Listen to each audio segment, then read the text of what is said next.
नमस्कार विद्यार्थियों, YouTube channel में आप सभी विद्यार्थियों का स्वागत है। आज हम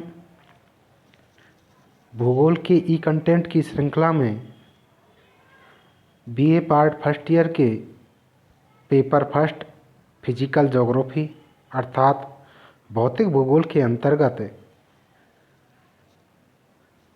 सूर्याभिताप जो टॉपिक है उससे रिलेटेड विश्लेषण करेंगे, जिसमें हमारा जो मुख्य टॉपिक है वह है सूर्याभिताप के वितरण को प्रभावित करने वाले कारकों का विश्लेषण। मैं Balluram Meena, assistant professor geography, government college Mangrol, Kota university, Kota. हम सबसे पहले देखते हैं कि सूर्याभिताप क्या है। तो सूर्याभिताप हम हमारे दैनिक जीवन के अंतर्गत भी देखते हैं कि हमें धूप की आवश्यकता होती है। सूर्य के बिना हमारा जो संचालन है, चक्र है, वो संभावित नहीं है। जैसे हम सौर परिवार के बारे में देखें तो सौर परिवार में हम देखते हैं कि सूर्य है, उसको सौर परिवार का पिता कहा गया है। अर्थात सूर्य की जो ऊर्जा है उसी से हमारी सारी जो जीवन चक्र है वो नियंत्रित है या संचालित है।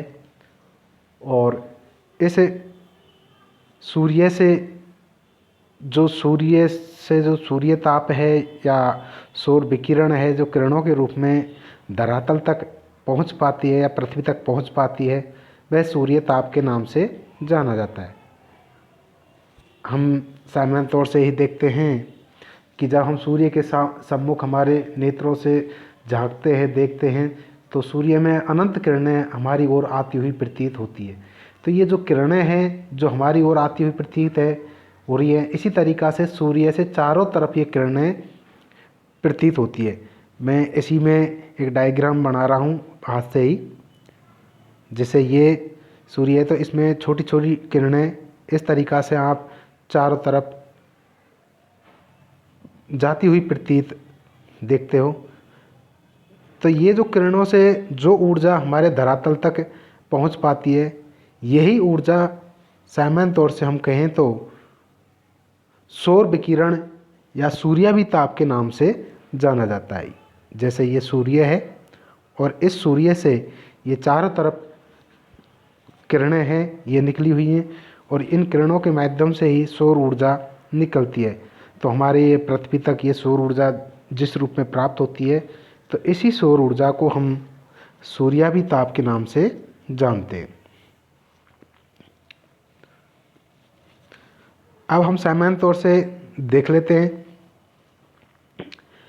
कि जो सूर्याभिताप है, वैसे हम देखें तो सभी जगह समान होना चाहिए, परंतु सूर्य से जो प्राप्त होता है वह सूर्यताप सभी जगह हमारे समान रूप से प्राप्त नहीं होता है। अर्थात सूर्याभिताप का जो वितरण है वो असमान रहता है। कहीं पर तो अधिक है, कहीं पर कम है, कहीं पर कम प्राप्त हो रहा है, कहीं पर अधिक प्राप्त हो रहा है। जो सूर्यताप की प्राप्ति की जो विभिन्नता है या विविधता है, इसी का मुख्य कारण है कि सूर्यताप के वितरण में विविधता पाई जाती है। अब ये वितरण में जो विविधता पाई जाती है या भिन्नता पाई जाती है, ये क्यों पाई जाती है, इस क्यों प्रश्न का हम जवाब ढूंढें तो इस टॉपिक के अंतर्गत हम इस वितरण में असमानता क्यों है, उन्हीं के कारकों का मुख्य रूप से विश्लेषण करेंगे।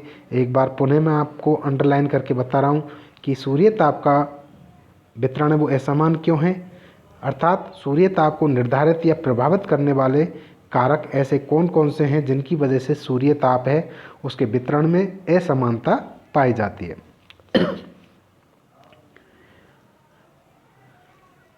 तो किसी स्थान पर सूर्यताप की मात्रा एक तो हमारी जो ऋतु है उसके अनुसार और एक वायुमंडलीय दशाओं के अनुसार घटती बढ़ती रहती है। कहीं पर तो ऋतु है, जैसे हम देखते हैं मुख्य रूप से हमारे 3 ऋतुएं, सर्दी, गर्मी और वर्षा। तो इन ऋतुओं का भी हमारे सूर्यताप पर प्रभाव पड़ता है। इनके साथ साथ में हमारे वायुमंडल के अंतर्गत कुछ जो वायुमंडलीय दशाएं हैं, इन दशाओं का भी सूर्यताप पर प्रभाव पड़ता है मुख्य रूप से, क्योंकि वायुमंडल में कभी हमारे कोहरा छा जाता है, कभी साफ आकाश हो जाता है, कभी मेघ आच्छादन हो जाते हैं या बादल छा जाते हैं। तो इन सभी वायुमंडलीय जो घटनाएं हैं, जिसको हम संक्षेप में कहें कि हमारी जो मौसमी परिघटनाएं हैं, इनका भी सूर्याभिताप पर प्रभाव पड़ता है, जिसकी वजह से सूर्याभिताप है वो अधिक और कम घटता बढ़ता रहता है। अब इन मुख्य रूप से इन्हीं कारकों को एक विस्तार से हम विश्लेषण करें तो हम देखते हैं कि ये जो घटने बढ़ने वाले या जिनकी वजह से घट रहे हैं धरातल पर या वितरण प्रभावित हो रहा है, वो कौन कौन से कारक हैं, उनका हम एक एक करके विश्लेषण कर लेते हैं। तो आइए हम देखते हैं सूर्याभिताप के वितरण को प्रभावित करने वाले कारकों में नंबर 1 है सूर्य की किरणों की कोणीय स्थिति, जिसे हम आपतन कोण के रूप में व्यक्त करते हैं। तो हम देखते हैं, इसे मैं डायग्राम के माध्यम से ही दिखता हूँ, ये लिखा हुआ तो आप पढ़ लेना। ये हरे पेन के माध्यम से मैंने पृथ्वी को बनाने का प्रयास किया है, और दूसरी तरफ इधर लिखा हुआ है सूर्य की किरणें। तो ये रेड, आप ये समझ लो कि ये सूर्य है, और इस सूर्य से जो किरणें निकल रही है, ये आपको मैंने एरो के निशानों से, ये इस तरीक़ा से जो एरो बने हुए हैं, इन निशानों से आप स्पष्ट रूप से देख सकते हैं। तो हमारे पृथ्वी की जो सतह है वो गोलाकार है।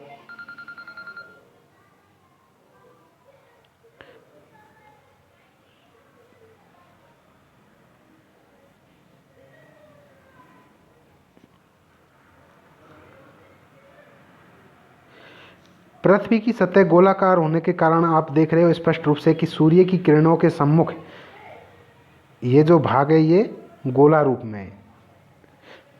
अब इस भाग में आप, ये भूमध्य रेखा है, ये कर्क रेखा है, ये आर्टिक ध्रुव है, आर्टिक व्रत, इधर दक्षिणी तरफ ये मकर रेखा, और ये अंटार्कटिक व्रत। अब इन सभी को हम देखें तो जो सूर्य की किरणें हैं वो भूमध्य रेखा पर बिल्कुल लंबवत हमको पड़ती हुई इस धरातल के सापेक्ष में, एक बार पुनः मैं धरातल को बता कर कि ये हमारी पृथ्वी की सतह है जो गोलाकार है, इसमें यहाँ पर भूमध्य रेखा है और इधर से ये किरण आ रही है। तो ये भूमध्य रेखा पर पृथ्वी की जो सतह, जैसे मैं ये लाइन खींच दूँ तो इस सतह, भूमध्य रेखा की सतह और किरणों के बीच का ये जो कोण है ये बिल्कुल लंबवत अर्थात 90 डिग्री का बन रहा है।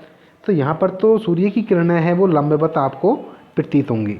अब एक किरणों का जो कोण चाहे इधर देखें चाहे आप इधर देखें तो ये बिल्कुल 90 डिग्री का बन रहा है।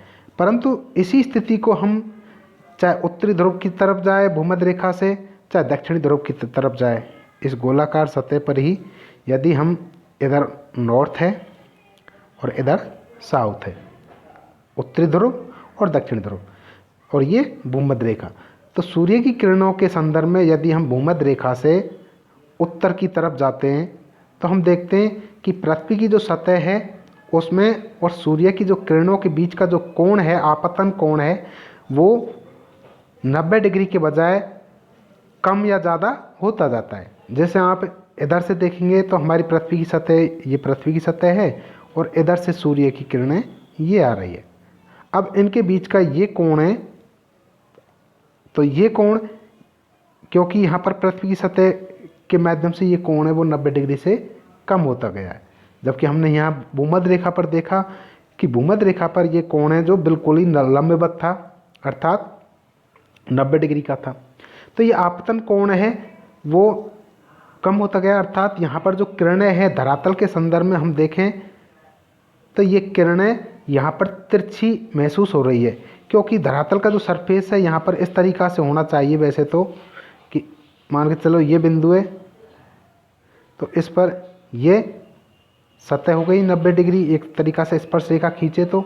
अब स्पर्श रेखा पर हम ये देखें तो ये किरणें तिरछी महसूस हो रही है, अर्थात सूर्य की जो किरणें हैं वो तिरछी पड़ रही है यहाँ पर, और जब तिरछी पड़ रही है तो सूर्य ताप है उस पर प्रभाव पड़ता है।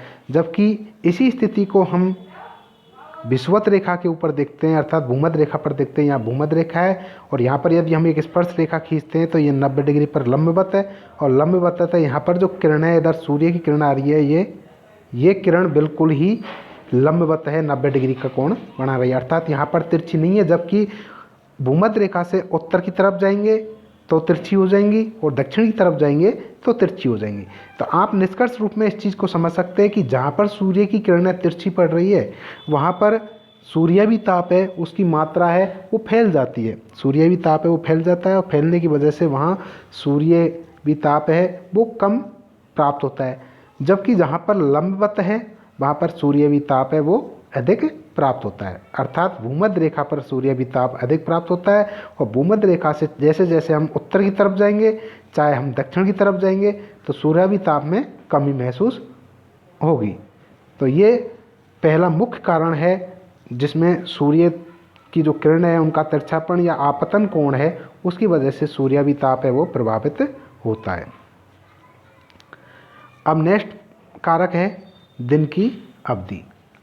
हम देखते हैं कि हमारे वास्तविक जगत में हम देख लेते हैं हमारे दिन है उसकी जो अवधि है वो कम ज़्यादा होती रहती है। सामान्य तौर से तो 24 घंटे के दिन और रात होते हैं, परंतु हम देखते हैं कि कोई ऋतु में तो दिन है वो 12 घंटे का हो जाता है, कभी कभी 12 से कम का भी हो जाता है। रात है वो लंबी हो जाती है, दिन छोटे हो जाते हैं, कभी दिन बड़े हो जाते हैं और रात छोटी हो जाती है। तो ये जो दिन की अवधि है वो भी हमारे सूर्य भी ताप को प्रभावित करता है। कैसे करता है? यदि दिन बड़ा है तो हमें सूर्य ताप अधिक प्राप्त होगा और दिन छोटा है तो हमें सूर्य ताप कम प्राप्त होगा। तो इस स्थिति को भी हम एक डायग्राम के माध्यम से स्पष्ट रूप से समझ सकते हैं। इस लिखे हुए को आप सामान्य तौर से पढ़ लें, मैं इस डायग्राम के माध्यम से आपको इस चीज़ को बता रहा हूँ कि दिन की जो अवधि है वो किस तरीक़ा से बदलती है और बदलने की वजह से हमारे सूर्य ताप पर क्या प्रभाव पड़ता है, अर्थात सूर्य ताप है वो भी प्रभावित होता है। तो हमारे पृथ्वी के संदर्भ में सूर्य की जो स्थिति है वो कभी उत्तरायण और कभी दक्षिणायन, इस आरेख में सूर्य की जो उत्तरायण दक्षिणायन स्थिति है उसको समझाया गया है, क्योंकि हमारी दिन की जो अवधि है अर्थात दिन का समय है वो बदलता रहता है, वो हमारी सूर्य के उत्तरायण दक्षिणायन होने की वजह से ही बदलता है। तो इस डायग्राम के अंतर्गत बीच में आपको स्पष्ट रूप से दिख रहा है कि ये सूर्य है और नीले पेन के माध्यम से इस पृथ्वी को मैंने सांकेतिक रूप में आपको व्यक्त करने का प्रयास किया है। इसमें स्पष्ट रूप से आप 4 स्थिति देखते हो। एक तो 21 जून की स्थिति है नंबर 1, दूसरी है 23 सितंबर की स्थिति, तीसरी है 22 दिसंबर की स्थिति और चौथी है 21 मार्च की स्थिति। अर्थात सूर्य के संदर्भ में 21 जून को पृथ्वी की स्थिति किस तरीक़ा की है, 23 सितंबर को सूर्य के संदर्भ में पृथ्वी की स्थिति कैसी है, 22 दिसंबर को सूर्य के संदर्भ में या सापेक्ष में पृथ्वी की स्थिति कैसी है और 21 मार्च को सूर्य के सापेक्ष में पृथ्वी की स्थिति कैसी है। तो इसे हम एक एक लेकर के देखते हैं।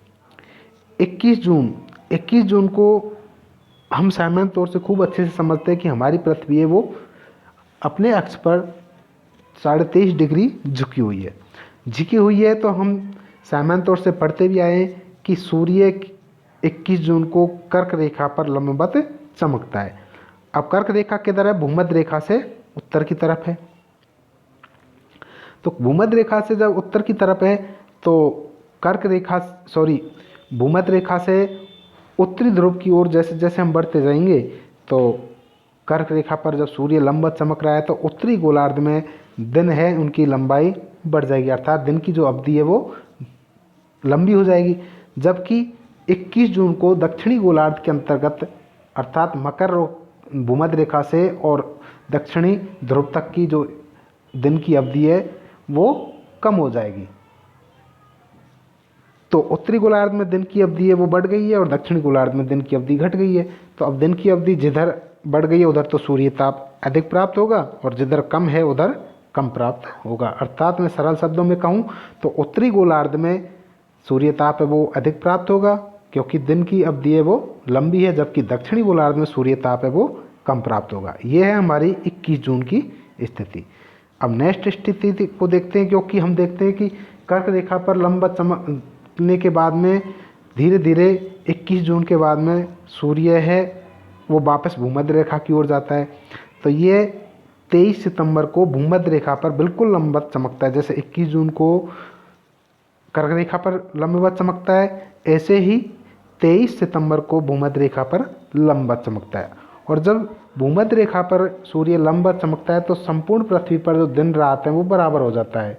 बिल्कुल ही 12-12 घंटे के संपूर्ण पृथ्वी पर दिन रात हो जाते हैं।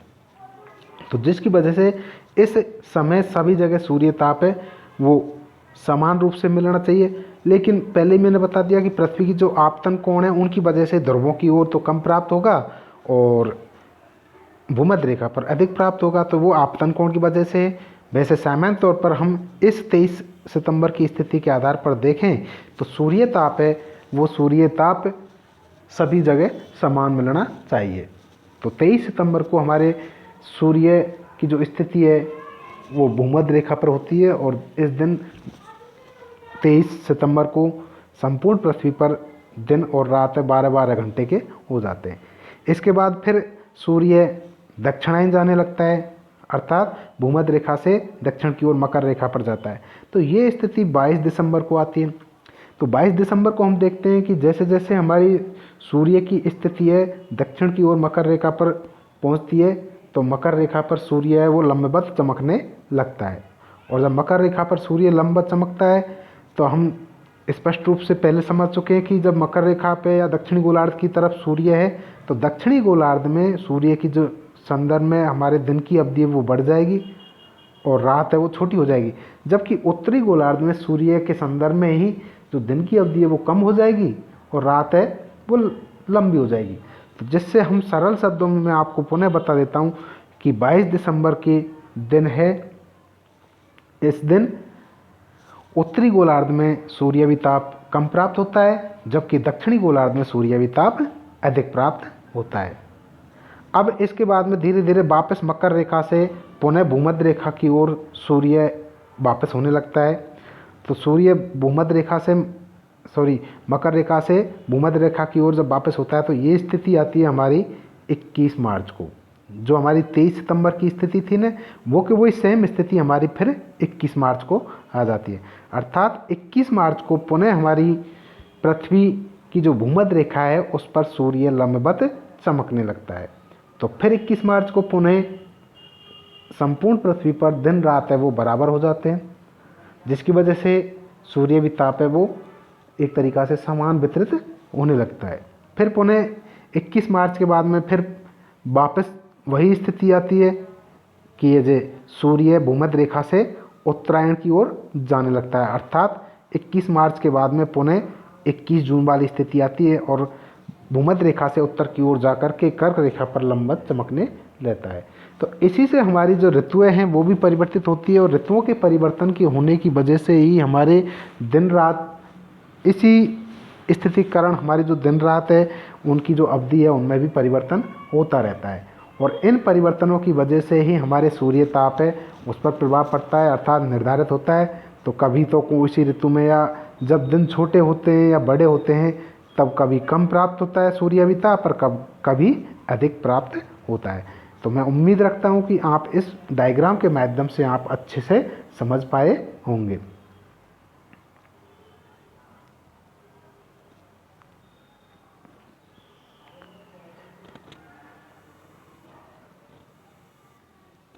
अब इस वीडियो के अंतर्गत ये कुछ लंबी ज़्यादा हो जाएगी, इस वजह से मैं अगले जो 3 कारक हैं आपको संकेतित कर देता हूँ कि एक तो है पृथ्वी की सूर्य से दूरी, दूसरा है सौर कलंक, तीसरा है वायुमंडल का प्रभाव,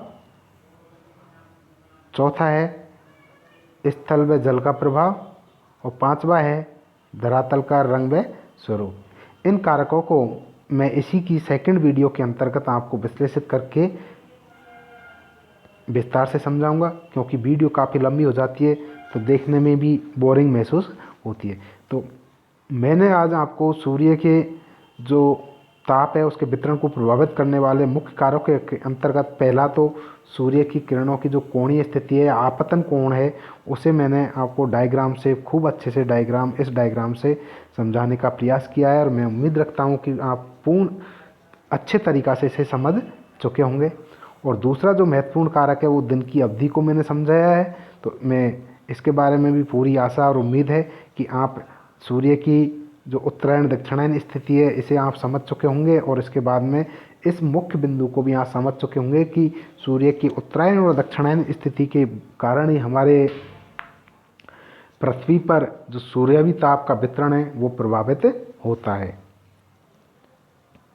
तो धन्यवाद। नेक्स्ट वीडियो इस फर्स्ट वीडियो के साथ लिंक करके देखने का आप प्रयास करें।